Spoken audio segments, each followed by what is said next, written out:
Hello, I'm Lee Brown and you're watching A News. Let's see your headlines. Belgium is set to recognise the Palestinian state while imposing sanctions against Israel. Beijing has finalised preparations for the 2025 Victory Day military parade, commemorating the 80th anniversary of the end of World War II. And a deadly earthquake hits Afghanistan, killing more than 800 people and injuring thousands.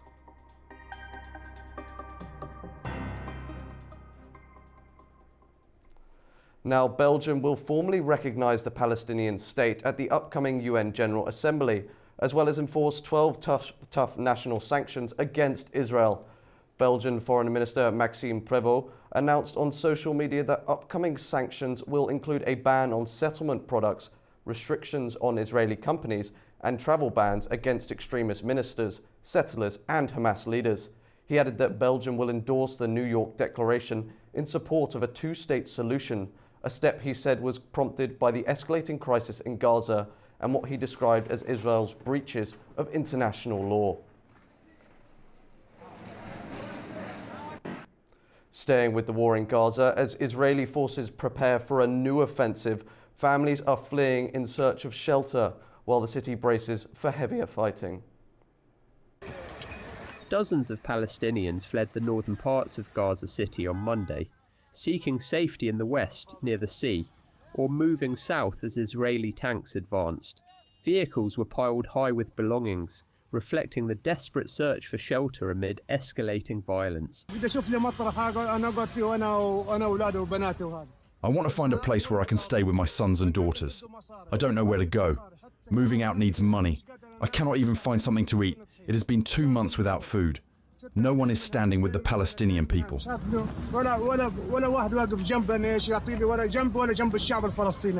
Israel is moving ahead with plans to take full control of Gaza City, aiming to weaken Hamas after nearly 2 years of conflict.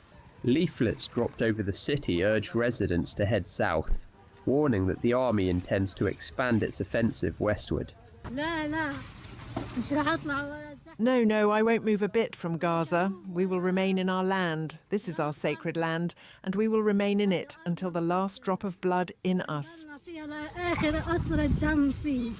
Prime Minister Benjamin Netanyahu convened his security cabinet Sunday to discuss the upcoming operation, which could take weeks to fully launch. Israel says it wants civilians evacuated before moving in more forces, but military officials warn the offensive could endanger hostages still held by Hamas. Moving to the Russia-Ukraine war, where leaders of the so-called Coalition of the Willing are set to meet in Paris on Thursday to talk on future security guarantees for Ukraine. According to reports, the meeting, co-chaired by France and the UK, is also set to focus on a united response to Russia's refusal to end the war. European leaders are expected in Paris on the 4th of September for high-level discussions on Ukraine's future security guarantees. Those attending include German Chancellor Friedrich Merz, UK Prime Minister Keir Starmer, NATO Secretary-General Mark Rutte, and European Commission President Ursula von der Leyen. In an interview with the Financial Times, von der Leyen said European capitals are preparing pretty precise plans for a possible deployment of troops in Ukraine as part of post-war security guarantees that would have US backing. She added that defence ministers from the Coalition of the Willing have already discussed the necessary items for building up forces. The Financial Times notes that while German Chancellor Merz has cautioned the war may last a long time and that ground troop deployment is not yet on the agenda, European officials see the Paris meeting as part of a roadmap to prevent further Russian aggression. Looking to Ukraine, in Kharkiv, the new school year has started in underground classrooms designed to protect students from Russian attacks. Officials say the facilities make it possible for thousands of children to safely return to in-person learning. In Ukraine's northeastern city of Kharkiv, the first day of school this year looked unlike any other. Instead of walking into bright courtyards, children filed down staircases, 3 floors underground, to begin their studies in newly built classrooms designed to shield them from Russian attacks. Air raid sirens echoed above ground as lessons began below. For parents, the underground schools are more than classrooms, they are lifelines.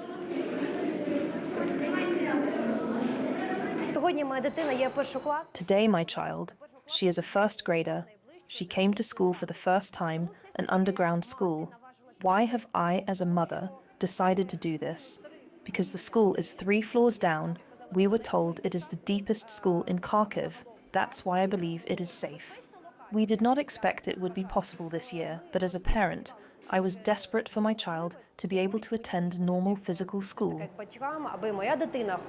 The school her daughter attends is in Nova Saltivka, one of Kharkiv's hardest-hit neighbourhoods, and just a short distance from the Russian border. Here, the depth of the classroom matters as much as the curriculum. Mayor Ihor Terekov says the effort is historic.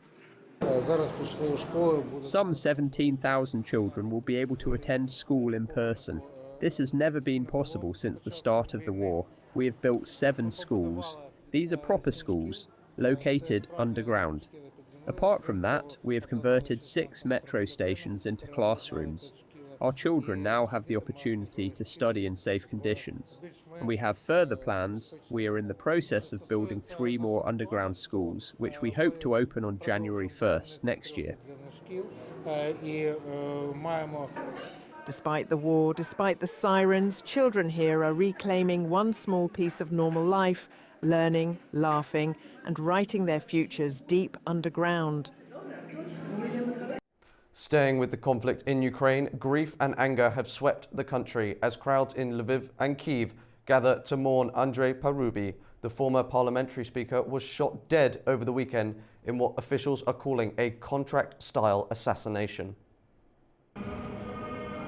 Ukraine held farewell ceremonies for former parliamentary speaker Andrei Parubi, who was fatally shot in Lviv on Saturday.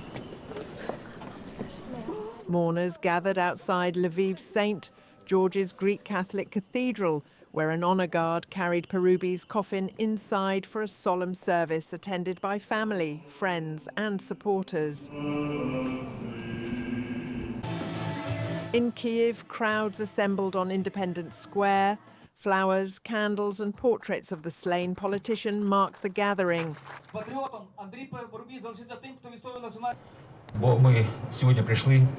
We came here today to bid farewell to a person who is a true hero of Ukraine, the pride of Ukraine.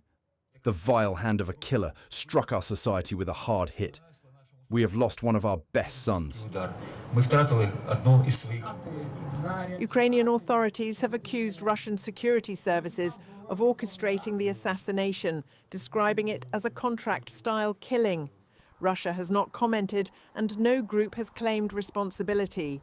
Officials said the attacker, a 52-year-old resident of Lviv, disguised himself as a courier before shooting Parubi 8 times. The suspect has been detained in western Ukraine and is under investigation. Parubi was a prominent leader of the 2014 pro-European protests, the Revolution of Dignity, and later served as parliamentary speaker between 2016 and 2019.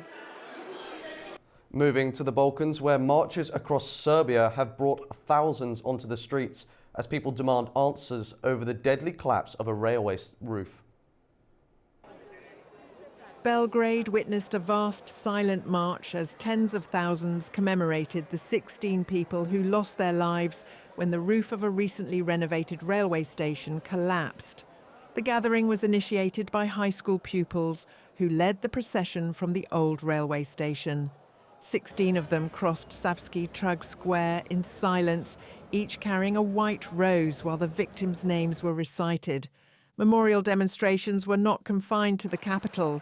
Crowds also turned out in Novi Sad, Kragujevac and Aleksinac, signalling widespread outrage. Many protesters linked the tragedy to entrenched corruption, accusing authorities of allowing unsafe practices during the station's reconstruction. Opposition groups, students and anti-corruption activists echoed those claims, demanding accountability. The tragedy at Novi Sad railway station, which left 15 dead and 2 injured, has triggered a wave of criticism against the government. In the aftermath, authorities detained 11 individuals, including several high-level officials. The incident has drawn attention to alleged negligence during repair work at the station in 2021. Prosecutors have questioned at least 40 individuals, while opposition parties continue to hold the government accountable for what they describe as systemic failures. In France, Prime Minister François Bayrou is locked in a political battle that could decide the fate of his government. Ahead of the 8th of September no-confidence vote, Bayrou is courting support across the political spectrum. On Tuesday, he met with Place Publique, the Republicans and allies from the presidential bloc, as well as national rally leaders Marine Le Pen and Jordan Bardella, to discuss his budget. But with most opposition parties set to vote against him, his prospects look slim. Pressure is mounting even within his camp, with Interior Minister Bruno Retailleau urging Republicans not to back what he called, quote, arsonists aiming to topple Bayrou.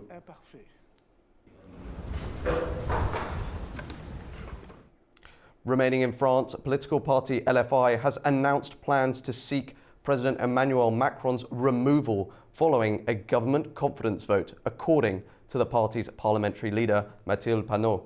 She posted on X, quote, on September 8th, we will force Bayrou to step down. On September 9th, we will propose the removal of the President of the Republic. Panot condemned Macron for refusing to appoint a left-wing prime minister despite the left-wing coalition's win in the 2024 parliamentary elections, describing it as an unprecedented move in the history of the Fifth Republic. Turning to China, Beijing is gearing up for a full day of national events to commemorate a historic milestone. From morning ceremonies to evening festivities, the anniversary will be observed with both symbolism and grand displays. Final preparations have been completed at Beijing's Tiananmen Square. The site is now ready to host China's 2025 Victory Day military parade to mark the 80-year anniversary of the end of World War II. The large-scale decoration work was achieved through the joint efforts of all parties involved. The layout of the square has been carefully designed along the Beijing central axis, with a symmetrical arrangement on both sides. Red, yellow and green floral displays dominate the view, while temporary structures have been harmonized with surrounding architecture. Regarding the overall decoration layout of the square this time, we've placed the commemorative platforms with a year sign on both sides of the monument to the people's heroes, prominently displaying 1945 to 2025. This arrangement beautifully illustrates the theme of unity for the commemorative event. The foundation of these platforms adopts the pattern of the Great Wall, a global cultural symbol that reflects resilience and unity. The decoration with patterns of 14 flying doves of peace is also the theme of this year's era name platform design, representing the pursuit and guarantee of peace. The programme of events will begin on Wednesday morning. At 9 o'clock, a grand gathering and massive military parade will take place in Tiananmen Square. President Xi Jinping, also General Secretary of the Communist Party of China and Chairman of the Central Military Commission, will deliver a keynote speech and review the troops. 26 seats are reserved for foreign heads of state as they accepted the invitation to attend the parade, including Russian President Vladimir Putin and North Korea's Kim Jong-un. Serbia and Slovakian leaders have also landed in Beijing following the invitation. In the evening, commemorations will continue at the Great Hall of the People. A gala performance will begin at 2000 hours, with President Xi also in attendance. We'll be back after a short break. When we return, we'll dive into Beijing's 80th Victory Day Parade, an event set to showcase China's military strength and diplomatic reach, with 26 foreign leaders in attendance.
Welcome back to A News. On the heels of the 25th summit of the Shanghai Cooperation Organization and the adoption of the Tianjin Declaration, which reaffirmed China's vision of a multipolar global order, the stage is now set in the heart of Beijing in Tiananmen Square for a carefully choreographed display of power and military might.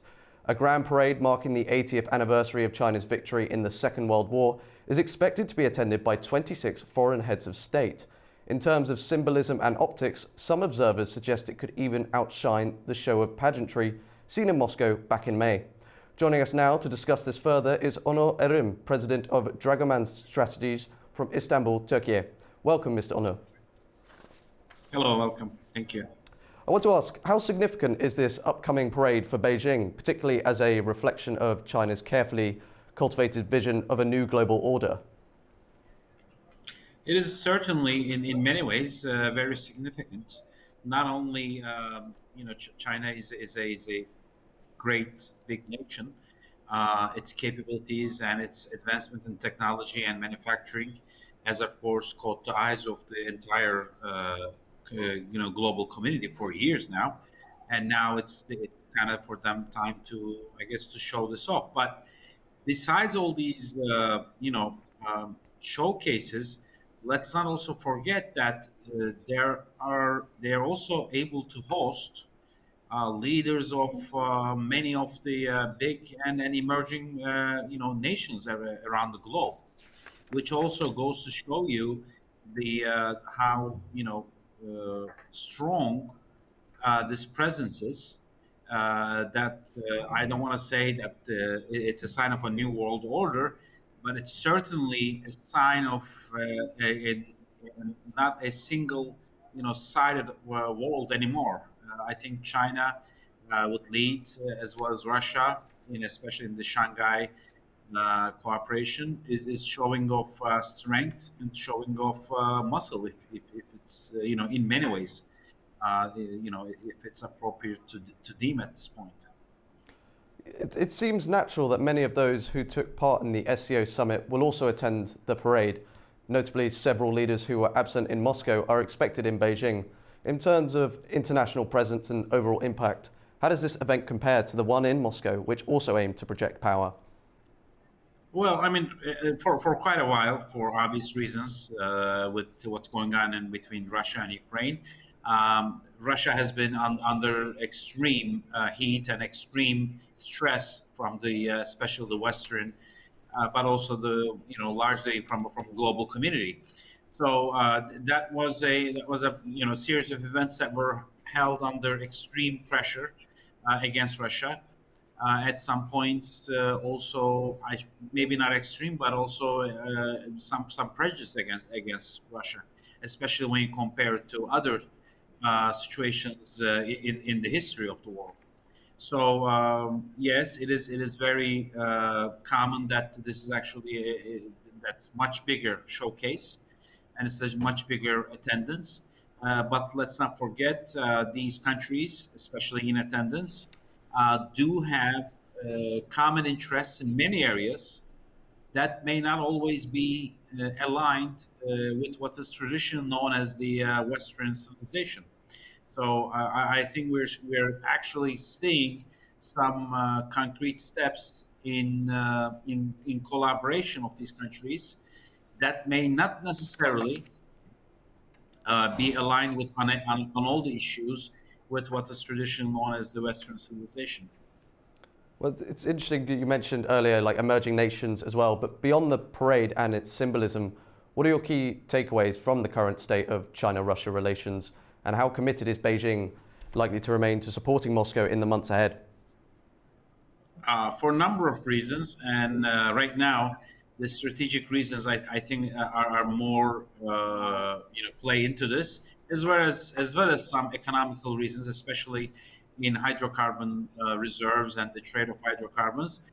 Both nations actually need each other a lot. So whether they agree on many other things or not, that being set aside, I don't think neither of the nations can really do without one another unless they are willing and able to suffer much greater loss. Right now, I think it's for both of them, it's a perfect match. What will come ahead in the years ahead is, of course, this is world diplomacy, this is world politics. Things can change very fast and very quickly. There is no way to foresee that honestly for years to come. But for now, they're actually bound for each other. There's no other way. Well, that's an interesting point that you allude to there, that they almost coexist together now. But more specifically, a new deal has just been signed to boost Russia's gas exports to China by over 16% annually. Is that another significant development in terms of supporting Russia's economy and, by extension, its military capabilities? Of course, and that's exactly along the lines of what I just said. In different ways, they do need to support each other. In different ways, they do need to help each other. Could either country do really without this, much in-depth collaboration? I'm sure they can. However, the cost, whether or not they really want to, bear this cost of not collaborating with one another, is I don't know if it is something that they would like to do, or if that is something that they could really do without hurting their own economies, without hurting their own domestic circulation of money, and day-to-day resource use, without really hurting their own people. Well, I want to thank you for your insights in this discussion, and we hope to have you again soon. So thank you for joining us. Your time is greatly appreciated.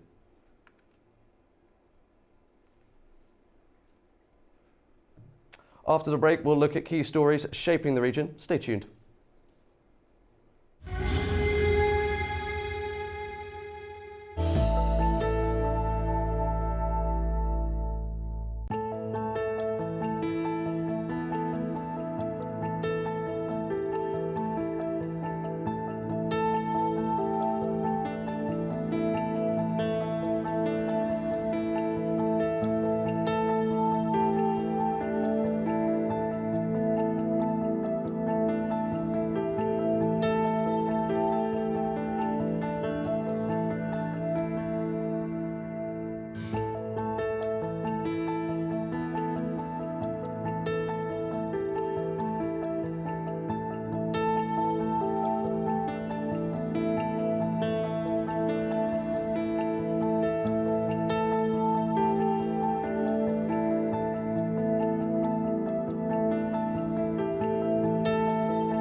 We are ready to welcome everyone to come to Gabela and to make unforgettable memories.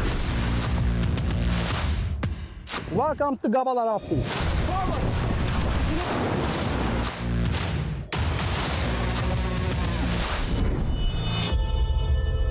This territory is the most important place in our history.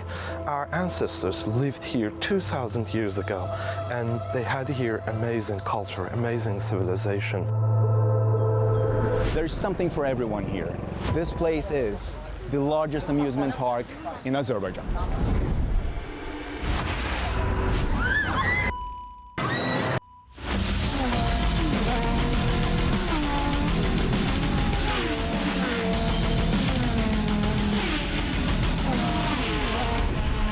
Our guests love to have meal in this atmosphere. Yeah. You see you're in nature, in the forest, and the good food. It's 6 tons, 579 liters. And it's a lot of wine. And biggest cask in the world.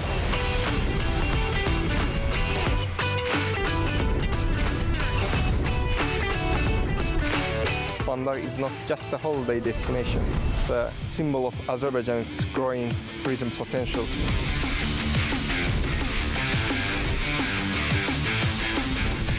The doors are open. Welcome to Gabela, Azerbaijan.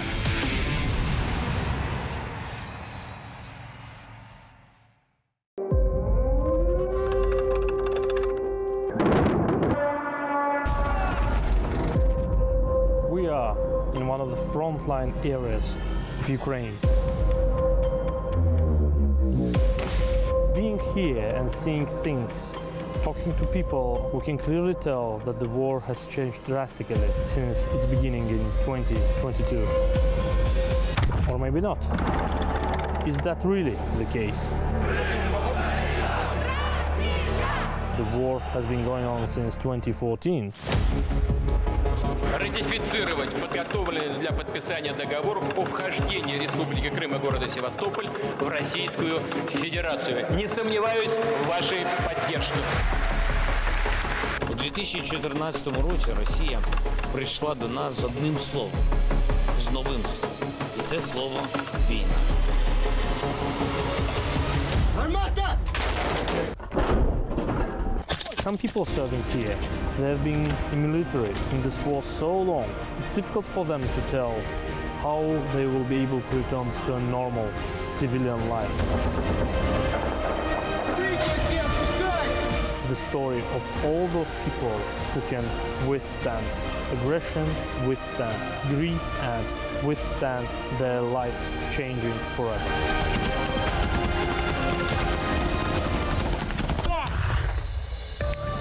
Тяжело. Но держусь. Держитесь и вы все, кого я знал и с кем я был. Слава Украине! Победа за нами!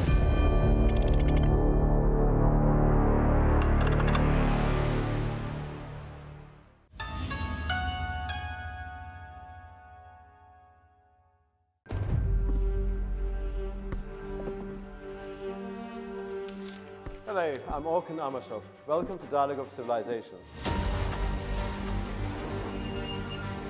No man is an island entire of itself.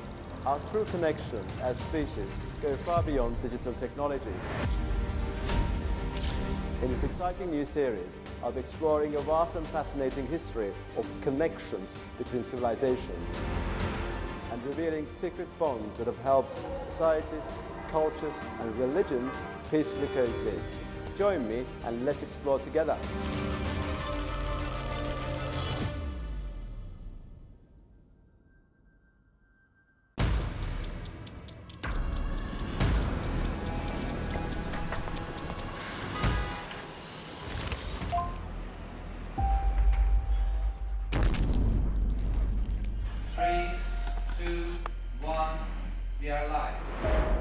Good morning, you're watching A News Live from Baku to the world.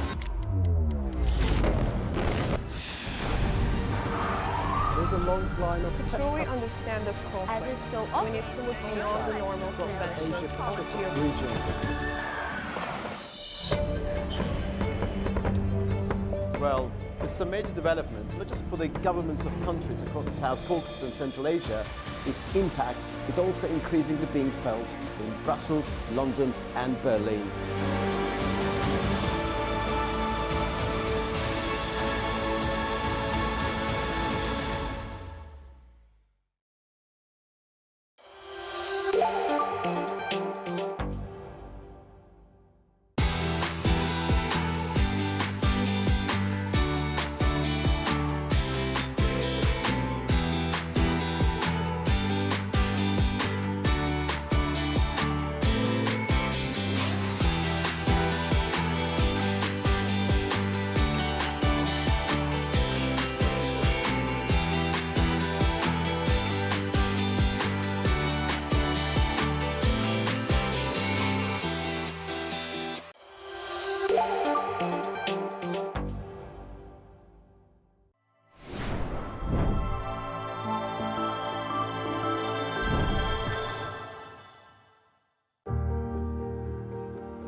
Welcome back to A News. Now we'll take a closer look at the key stories shaping the region.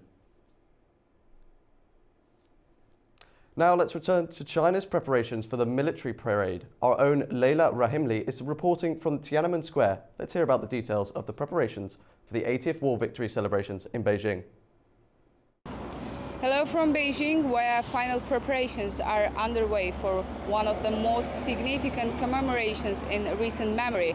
Crews have been working through the night-long Chang'an Avenue, putting the last touches on Tiananmen Square from military formations to stage lighting ahead of the grand gathering marking the 80th anniversary of the victory of the Chinese People's War of resistance against Japanese aggression and the World Anti-Fascist War.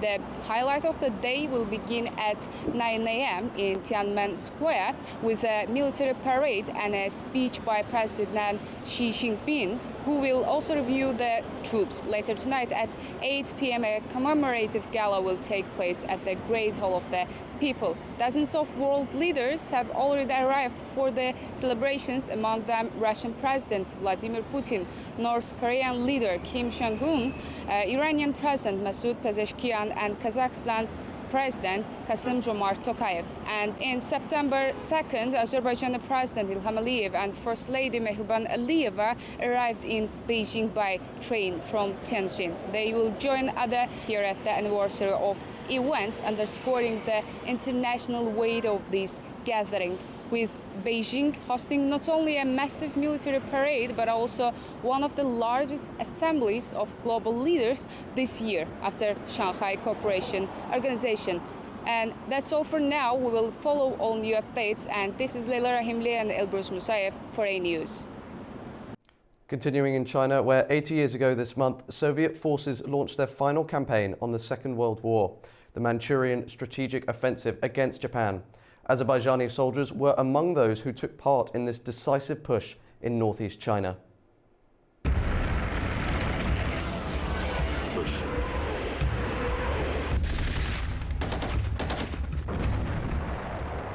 Throughout the Second World War, Azerbaijan contributed both on the front lines and from behind the lines.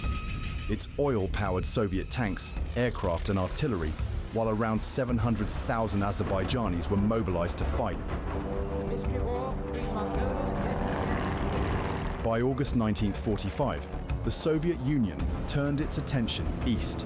More than 40,000 Azerbaijani soldiers were sent to the Far Eastern and Transbaikal fronts to take part in the Manchurian Strategic Offensive, aimed at defeating Japan's Kwantung Army and securing northeast China. The campaign was swift and decisive. Soviet forces captured key cities, including Harbin, Mukden, and Changchun, in less than 3 weeks. Azerbaijani soldiers were among those advancing on the front lines.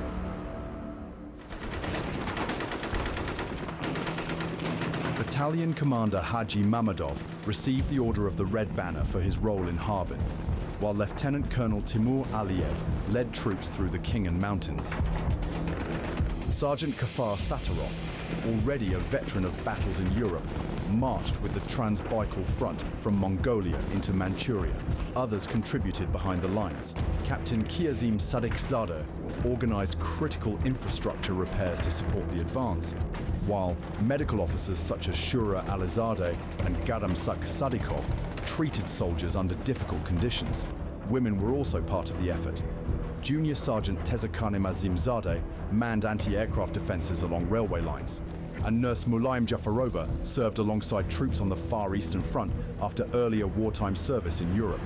For some Azerbaijani officers, the war stretched across 2 continents. Lieutenant Colonel Abu Muslim Bakshiev fought from Kiev to Vienna before joining the 416th Division in the final offensive across northern China, ending his campaign in Dalian.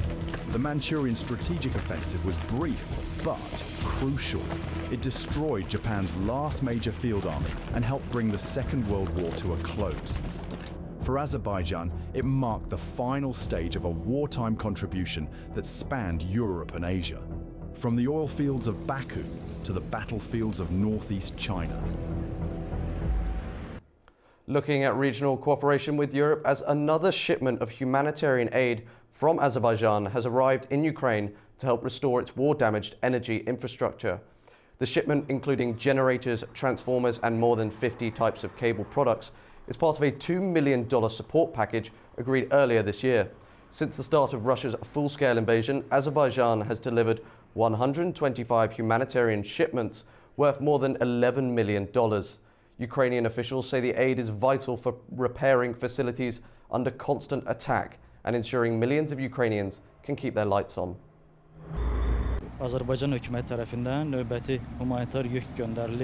Another batch of humanitarian aid has been sent to Ukraine from the Azerbaijani government. This is part of an ongoing series of aid that has been sent to Ukraine, which will continue. One of the primary reasons that Azerbaijan is sending this aid is that Azerbaijan itself has experienced war and invasion. Therefore, we deeply understand the plight of Ukraine. Azerbaijan has been standing alongside the Ukrainians from the first days of the war. Since the beginning, we have received equipment, cables, transformers, generators. And here I want to express deep appreciation, primarily to the people of Azerbaijan, who show solidarity. And now, when Russia continues such intense shots on our energy infrastructure, such aid is extremely necessary.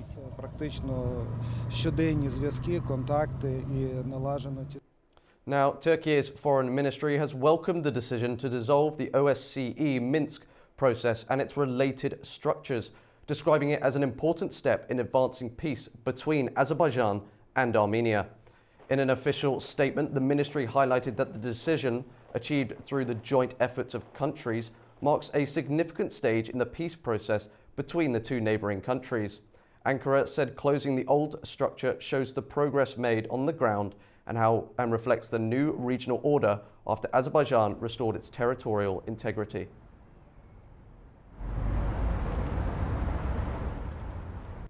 Now, the aftermath of a devastating earthquake in eastern Afghanistan is unfolding. More than 800 people have been confirmed dead, thousands injured, and entire villages wiped out. Here's how survivors and officials are describing the disaster. The aftermath of one of Afghanistan's deadliest earthquakes in recent years is grim. Entire villages in Kunar province have been flattened. Families are mourning hundreds of lost lives, while thousands of the injured overwhelm local hospitals. Authorities say more than 800 people are confirmed dead and over 2,800 others injured after the 6.0 magnitude quake struck around midnight on Sunday.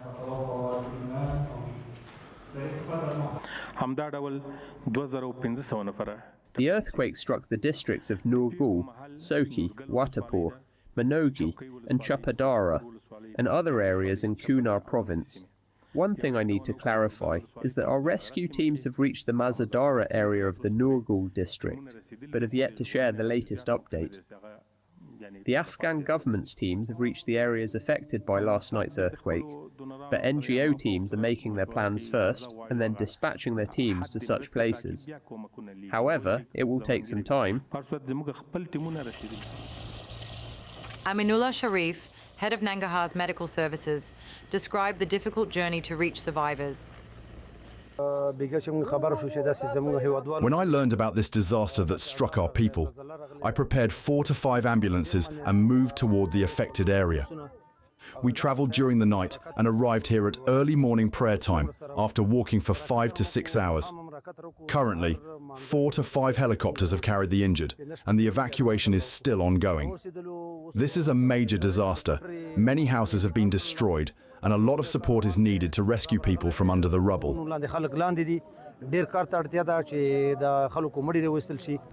Locals of Kunar's Nurgul region said that the tremor felt strong when it hit their village.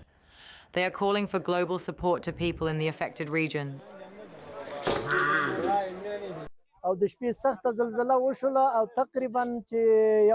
We evacuated around 200 injured people to Jalalabad's hospital by helicopter, and about 300 to 350 people are still under the rubble. All of our houses have been completely destroyed. We are thankful and grateful to our government's officials for visiting the area and providing urgent support in a timely manner, but we are asking the international community for further aid. Rescue operations continue in remote mountain districts, where families are still searching for survivors under the rubble and waiting for urgent help to arrive. To Turkey now, where the country is pushing ahead with plans for semiconductor independence. preparing to produce its first domestically designed microcontrollers in a bid to cut reliance on foreign suppliers amid growing strains in the global chip market. Turkey is preparing to produce its first domestically designed microcontrollers by the end of 2025, with serial production planned for 2026.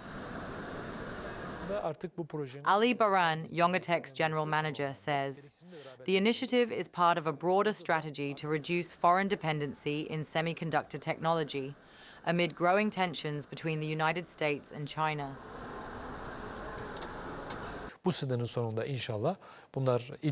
By the end of this year, the first microcontroller prototypes will go into production, and next year we'll move to serial production. For Beko alone, this means 30 million units annually. But when we expand into defense, robotics, and IoT, we have the potential to reach 40 to 50 million units.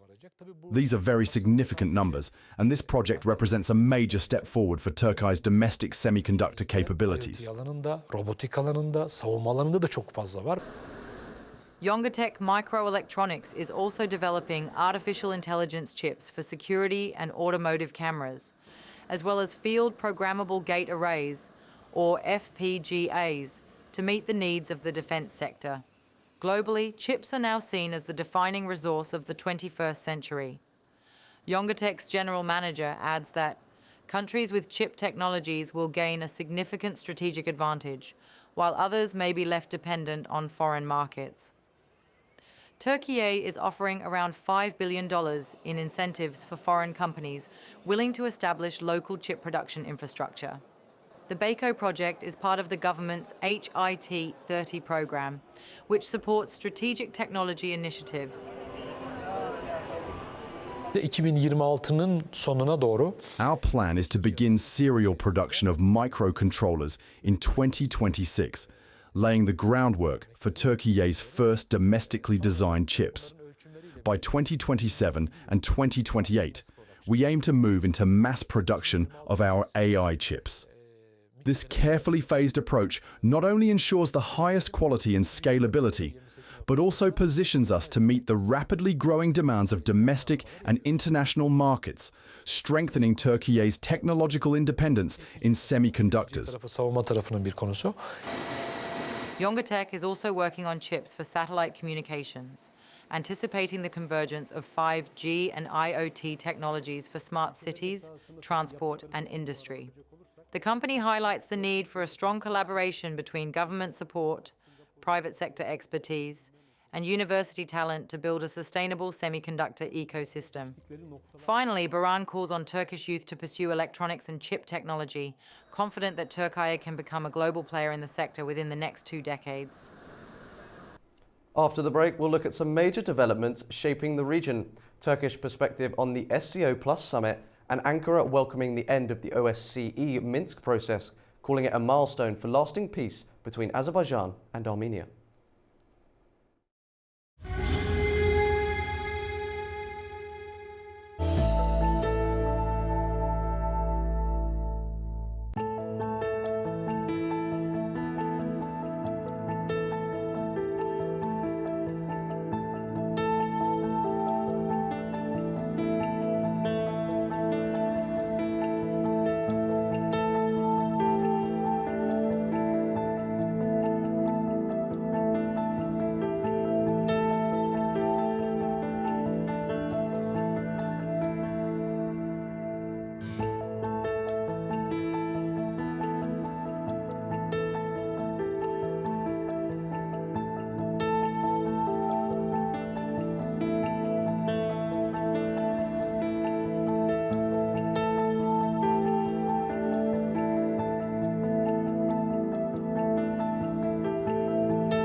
Welcome back to A News. Leaders have gathered for the SCO Plus summit with wide-ranging discussions on regional cooperation, security and sustainable development. At the same time, Turkey has welcomed the decision to dissolve the OSCE Minsk process, calling it an important milestone towards lasting peace between Azerbaijan and Armenia. To get more insight, we are joined by Özgür Güven, sustainability and energy expert from Ankara. Welcome. Hello, good afternoon. Mr. Güven, how does Turkey view the outcomes of the SCO Plus summit? Well, for us, yes, we have already expressed by our President Erdogan our full involvement in the cooperation. Of course, we don't know how it goes, but at least we are committed to become a full member for the Shanghai cooperation. And what opportunities does this present for Turkey in terms of regional cooperation and connectivity in particular? I mean, we've already experiencing benefits from this cooperation. To start with, I think we can say out of the 5 core members, 3 are Turkic states. So therefore, we are already in a way in the cooperation, since we are fully cooperative. We are fully committed our cooperation with those 3 Turkic states, and together along with Azerbaijan, we are on different stages. But I mean, for the middle corridor, which we've discussed before in your channel as well, for the improvement for the benefits of the middle corridor, for the middle corridor, it is a huge advantage as well to be more aligned, to be more partner with the Shanghai cooperation. And energy security and sustainability were high on the agenda. Where does Turkey see its role in these discussions? I don't know much about sustainability. I mean, I haven't read the full report yet, but on the energy part, I think, I mean, Europe or basically West also needs more cooperation with the Shanghai organization. I mean, because for the energy needs of Europe, which also we've discussed in your channel or in other occasions as well, to receive, because there is too much sustainable energy resources in the CIS countries or members of the Shanghai cooperation. I think there will be a lot of talks, and Europe needs to listen to us and also other countries in between, including Azerbaijan, that the contribution must be also. I mean, we would benefit from it from a Turkish perspective. We would benefit a lot for the energy part. I can't say much about the sustainability part for now, but I believe maybe in the future we will have more involvement. At least maybe we can combine energy and sustainability through the renewables. So maybe to answer your question on the sustainability part, through the renewable energies resources that the potential those countries have, I think also Europe will benefit from it. Now, you mentioned there Europe needs to listen to you, not you in particular, of course, but Turkey. Do you see the SCO Plus as an avenue for Turkey to expand its influence in Asia as well? Can you repeat the question? I couldn't hear, sorry. Oh, no problem, no problem. Do you see the SCO Plus as an avenue for Turkey to expand its influence in Asia? Yes, definitely. We are. I think that is one of the main core reasons for our leadership, starting from our president, that to be involved more cooperate more with the members of the Shanghai organization. I think because we've been avoiding the East for so long, and I think through our current government, we've been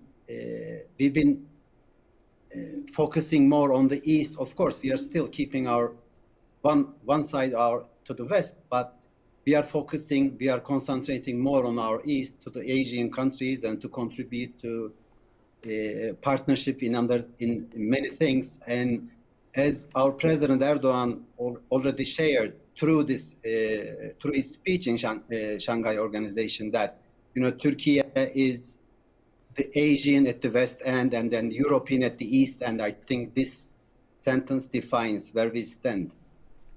Now, Looking at Turkey welcoming the dissolution of the OSCE Minsk process, why does Ankara see this as an important step? First of all, from day one, we were not neutral on this. We were always taking side on this matter because Azerbaijan is our brother.